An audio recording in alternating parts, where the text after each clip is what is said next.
Sa panahon ngayon, sa trabaho, bawal ang choosy. Para makabangon tayo agad, kailangan work, work, work. The struggle is real sa viral TikTok video na ito. Oh my gosh. Kung paano tinatanggal sa hinlalaki ng kaliwang paa ang napakalaking ingrown. Yan. Diba? Perfect. God. Yan.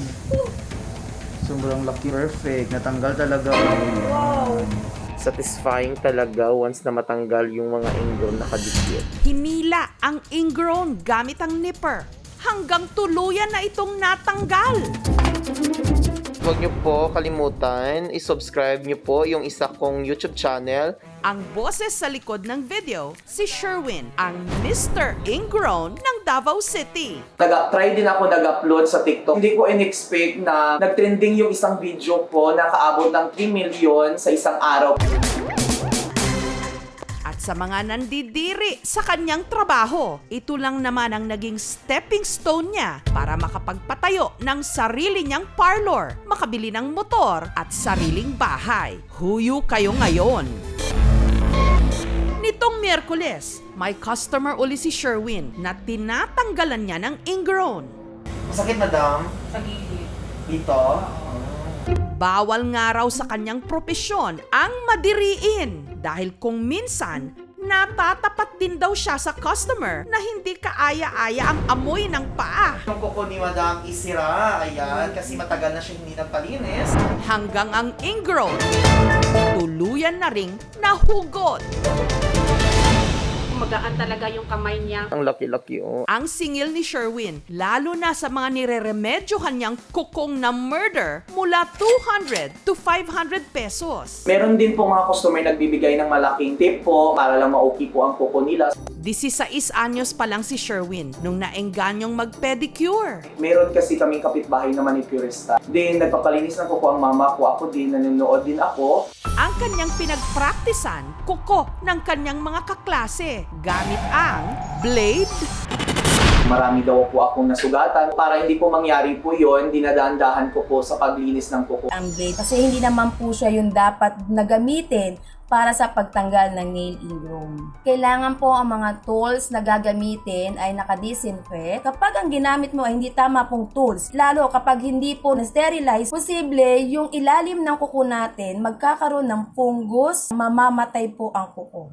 kalaunan si Sherwin nag-home service. Sa puntong yon, yung tamang gamit na sa pagpe-pedicure ang kanyang hawak, hindi na blade. At unti-unting dumami ang kanyang mga customer. Kahit ganito ang trabaho ko, tutuparin ko yung pangarap ko. Sa mga hindi naman kabisado ang daan pa Fairview sa Quezon City at kung mamalasin, biglang pumalya ang gamit na satellite navigation software katulad ng Waze, huwag mag-alala dahil meron ditong mapagtatanungan ang tambay na si Ray. Yun nga lang, kada tanong sa kanya, may bayad. Saan po yung bahay ni Arnold Sendong dito? Ma'am, medyo malayo pa po yun, ma'am. Gusto niyo, samahan ko na lang po kayo. Ah, okay po. Pwede magtanong? Wait, ang mahal naman magtanong. Tanong 5 piso, kasama 10.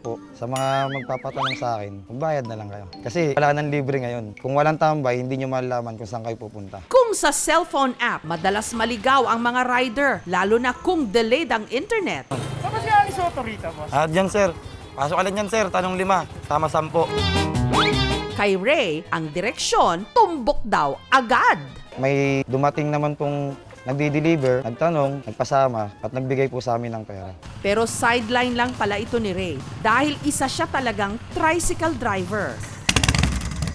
Hindi nga natin kailangan ng Waze. Alam ko na po yung pupuntahan. Sa sobrang dami, ma'am, na nagtatanong dito, naisipan po namin na kahit pa paano, pagtatanong nila, kailangan din kumita rin po, diba? Ang hinahanap nating pagkakakitaan, minsan nasa paligid-ligid lang.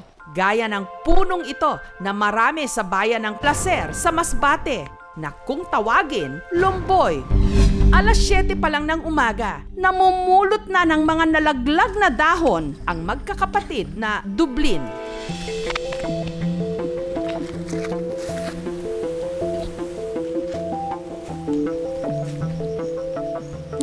Yung kulay dilaw po, kailangan pa po ibilad. Tapos yung kulay brown po, ito na po yung pwede nang gawing tigol.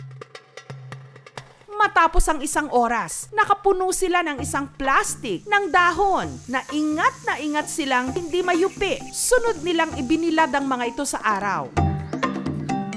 At saka isa-isang nirolyo gamit ang lumang tsinelas bilang sangkalan. Pinasadahan ng kutsilyo hanggang bumilog.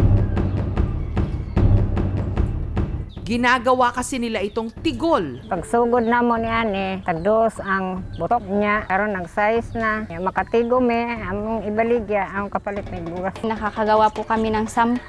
Kada tali na may 30 to 50 pieces na tigol na ibebenta nila ng 6 to 8 pesos kada bungkos. Pinuntahan ko lang po sila dito. May konti akong ginansya at 2 piso lang. Masarap siya, suabe sa lalamunan. Siguro dahil natural siya. Ang importante sa trabaho, marangal. Nakarating ka na sa iyong destinasyon. Yung binibigyan tayo ng direksyon sa buhay.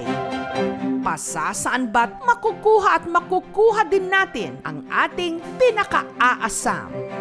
Satisfying talaga.